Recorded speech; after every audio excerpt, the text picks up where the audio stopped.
I'm Lois. I'm the founder of Restored Eden Physiotherapy, and today we're going to do some stretches for tight hamstrings, tight quads, the kind of tightness that you get when you've done a lot of running and you're wanting to be able to stretch your muscles as far as possible and even get to do the splits. So we're going to start off with circling our hips. So as we go forwards, we're going to stretch our hamstrings. When we go sideways, we're stretching our muscles on the side of our hips. So these are called our hip abductors. They take the legs away from the midline like that. And more specifically, the gluteus medius muscle and gluteus minimus. And then as we go backwards, we're going into back extension of our lumbar spine, so the lower bit of our spine. So we're going to just keep doing these circles because it's gradual. I personally did the park run for the first time in 6 months. I have been running, I have been swimming, I have been doing Pilates, cycling, doing lots of exercise, but I am really not as fast as I was 6 months ago because I haven't done the sprinting that you get to do when you race against other people. I tend to go a lot slower when I'm running by myself or if I'm running with somebody that's slower than me. So I find doing the park run is really beneficial for helping me to just go as fast as possible. I particularly am a very competitive person and I benefit from having other people to run alongside. So we're just going to pretend that we're painting a rainbow across the sky, and then let's just hold it there, and we're going to rock our legs. So we're taking the weight from one leg to the other, so just transferring our weight, and as we transfer our weight we're feeling the muscles like around our hamstring area really stretching. We're just going to stretch our adductor muscles. So our adductor muscles are the muscles that pull our leg into the midline, so in the middle where the groin is. We're going to swap legs and just keep finding those areas of the muscles that feel really tight. Because we don't generally do this in day-to-day life, our adductor muscles can get quite tight.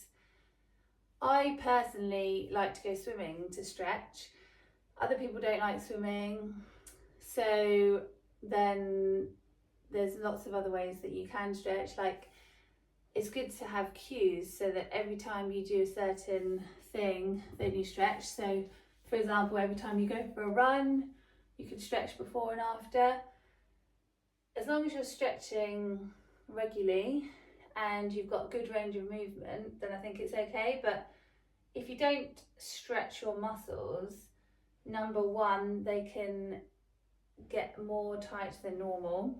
Like, you can find that they can get very hard, and then you would have to have a massage to loosen them up, or they can get short, which means that your range of movement won't be as much. And also, because the muscles are attached to the bones, if the muscles get tight, then you can restrict how much movement is available in a joint, which is also not great. So altogether, stretching is a very good idea. So we're just trying to coax our legs into submission. So because the muscle spindles can resist you stretching, then we need to try to coax the muscle into how much range of movement we want to achieve. So doing it gently and taking your time about it, maybe watching a movie and stretching at the same time, or just talking to somebody, or just enjoying the quietness, listening to music, whatever it is that you like to do. You need to try to spend a good amount of time stretching if you're trying to achieve a greater range of movement than what you've got. If you've already got a lot of range of movement and then you're just trying to do a quick stretch and you do that regularly anyway, then you don't need to spend that much time doing it. So what I'm actually doing here is trying to coax my muscles into relaxing. Because I went for a run this morning and the muscles are quite tight, I also had 2 massages, one on Wednesday, one on Thursday, and it was really painful because I've been increasing my running lately. Yeah, I mean, I couldn't even sit still when I was having the massage. I didn't relax at all for the whole time. I was just like trying to avoid all pain and just bouncing around the couch, and you know, as I had the massage, and considering I give massages all the time and just inflict that amount of pain on other people, you would have thought I would be able to relax. I'm always the one that's saying just relax, but I couldn't relax because my muscles were so tight, and that is completely normal.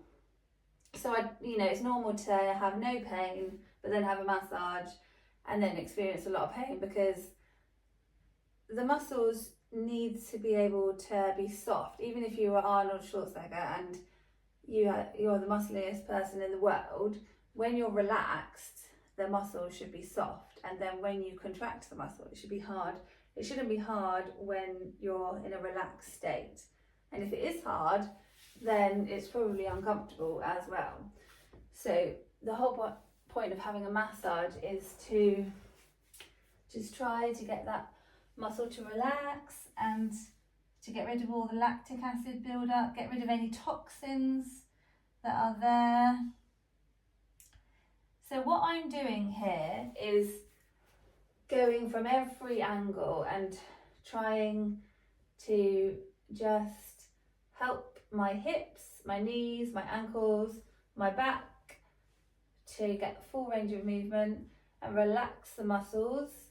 And then as I relax the muscles, then I should be able to get more and more range of movement and hopefully be able to stretch my hamstrings a lot further.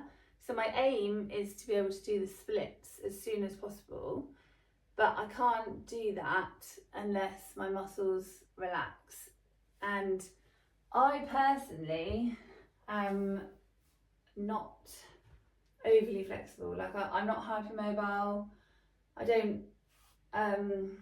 wouldn't say I'm stiff, but I also am not naturally able to do the splits. So I did do the splits last summer, but my ligaments are quite tight and well knit together compared to somebody that's hypermobile, and so therefore I'm going to have to put a lot of work in if I'm going to do the splits. And if I have any amount of time where I'm not stretching, like I could do the splits last summer and now I can't, not because I stopped, because I do Pilates 3 times a week and I usually do the splits in Pilates, but I personally need to be stretching multiple times a day to maintain my ability to do the splits.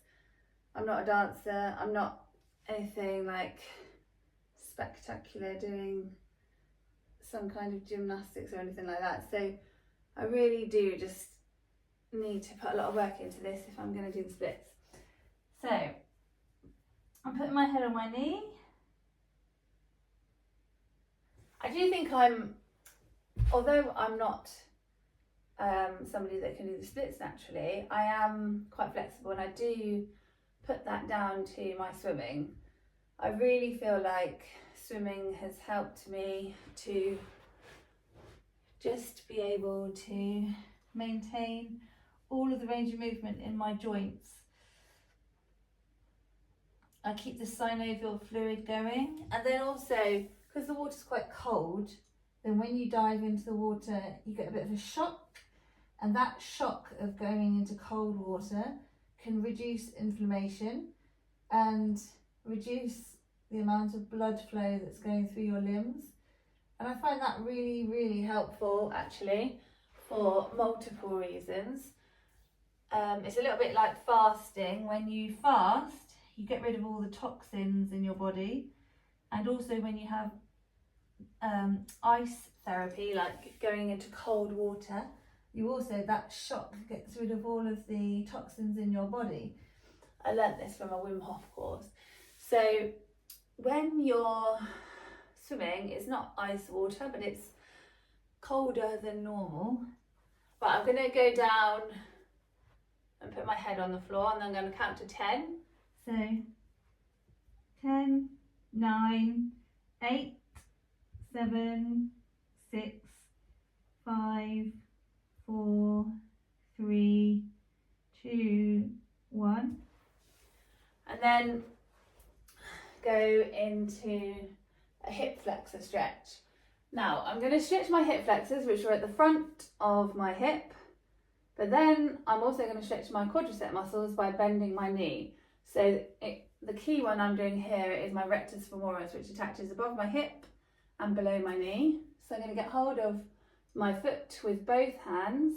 So I'm really putting that rectus femoris on a very strong stretch, because my knee's right back and I'm pulling my foot into my bottom and my back is extended. And then I've got this pose that I'm trying to do where I'm doing the splits, and then I've got my leg bent behind me and I'm touching my foot, and I'm nowhere near doing this pose, but it is my goal to be able to do it. I did have a goal of being able to do the splits by the beginning of January, and I didn't actually do that, so I don't want to talk too soon about doing this. I think that we all have goals and we don't always reach our goals, but nevertheless it's good to have goals, and it's good to attempt to reach your goals, because when you've got a goal, then you can work backwards and work out how you're going to achieve that goal. And that helps you to have strategy and a purpose in life. And that is helpful. I personally find that when I'm close to God, then I can always hear what God is saying to me, and I have a lot of purpose when I'm close to God, and He can direct what I'm doing. Okay, and then swap.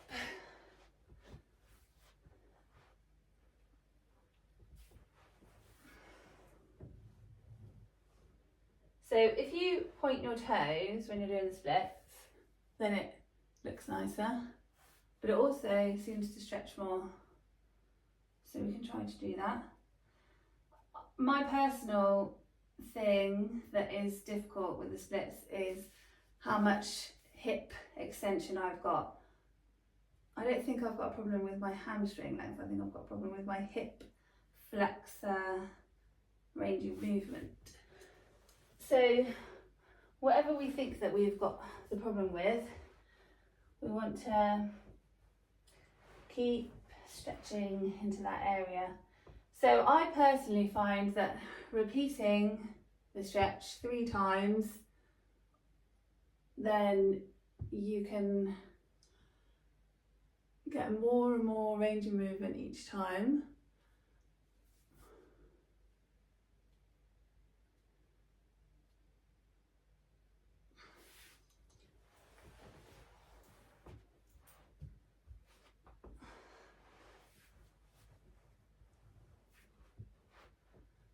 So I actually watched a movie whilst I was running the other day. Somebody had suggested that I watch this movie. It was called Time Changer, and I didn't really have time to watch it, so I just watched it while I ran, and it was actually like really nice. It was nice to watch the movie because I enjoyed the movie, and it was really a very good use of my time running and watching a movie. I don't think you can run that fast when you're watching a movie, but my plan was to go for a run and then go for a swim and then do Pilates for an hour, or 45 minutes actually.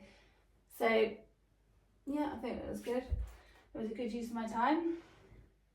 People often say they don't have time to do the things that they want to do, but recently I've been really trying to balance my life out. So for example, I've not had time to do gardening for quite a long time. I've got brambles in my back garden that were taking over every flower bed, and I haven't finished, but I have done a significant amount of gardening in the last 2 weeks, and I feel good about it. And when you feel good about it, good about anything that you have been wanted to do, and then you just get around to doing it, then you feel more organised, and then you feel like you can carry out your strategy better.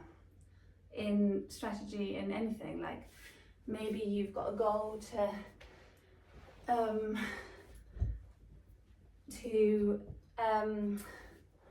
do a business, or maybe you've got a goal to work better at work, or to be a better mother, or to have a more organised house, or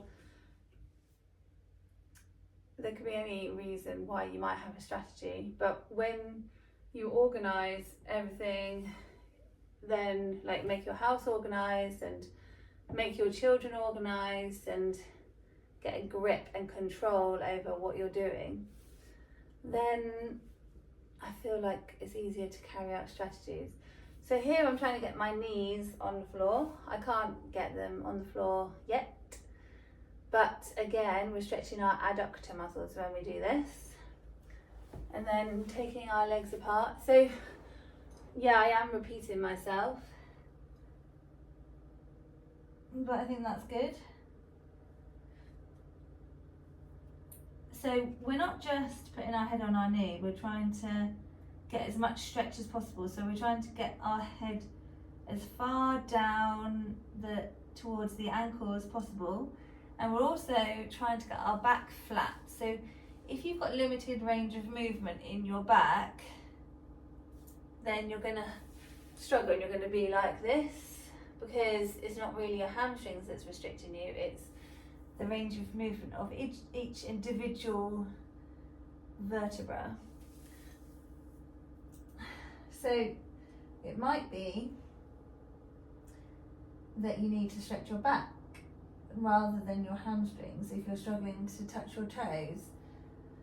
So we're going to do this, and then we're going to stretch our back in a minute. So let's put our head on the floor and count to 10, 9, 8, 7, 6, 5, 4, 3, 2, 1. So it should be getting easier.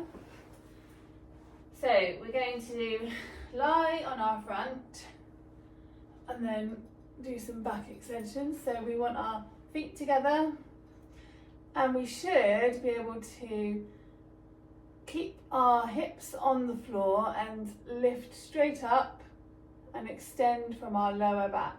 So we're going to do it quite quickly. If you're struggling, then I'll show you some methods in a minute. So let's just do this quickly. Now we are doing it quickly, we're not doing it gently, because if you had a nail stuck in a wall and you gently knocked it with a hammer, it probably wouldn't move anywhere.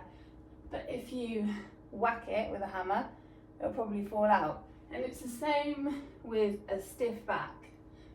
If you're stiff and you're just gently trying to move it, it's probably not going to be very effective.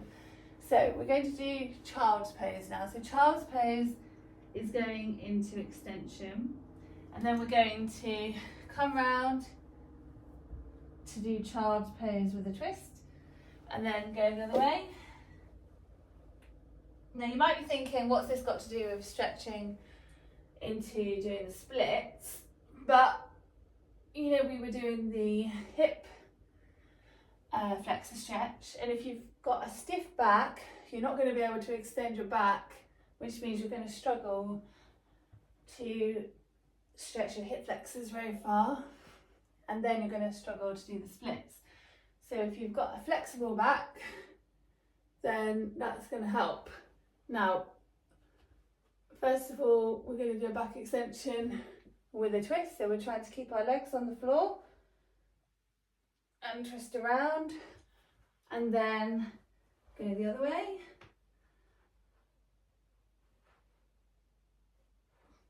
And then we're going to bend our legs up and then try to get our feet on our head. So I can't do that yet, but what I can do is get hold of both legs and then rock. So I'm using muscles in my back and my glutes to rock. And then we're going to do the other one again. So hip flexor stretch.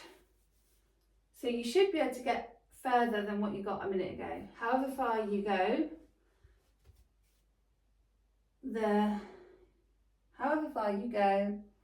you're going to be able to go further the longer you've been stretching in one go. So I've got my leg really far back now, and then to bend it and try and get my foot on my bottom is really giving me a very intense stretch.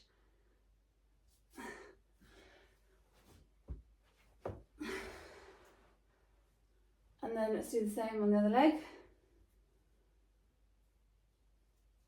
So we've already done this, but we're doing it again after going through all of those different exercises.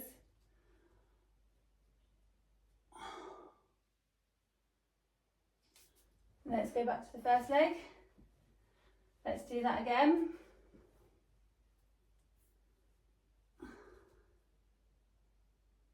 There's only so much you can do in one day, and then your body is just like, well, that's enough of that. I'm gonna give that a rest. But then if you do it consistently, multiple times a day, every single day, it's going to start to stretch, because your body's going to think, well, I need to make this muscle longer so that I can really not find it so uncomfortable when you go stretching me into the splits. Your body adapts to what you're doing. So if you get a job that's a manual job where you have to keep lifting all the time, your body thinks, well, I don't want to be this tired all the time, so I'm going to make my muscles stronger so that I can find it easier. It's always trying to make your body adapt and make everything easy. So again, stretching into the splits as far as we can go. So there is a gap, but it's getting less and less. Ooh. Okay, now we're going to do box splits.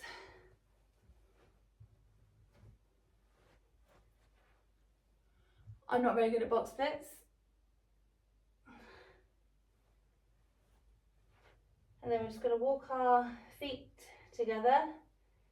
Thank you so much for joining me. Please click the link to subscribe and join me for more Pilates videos. Thank you, bye bye.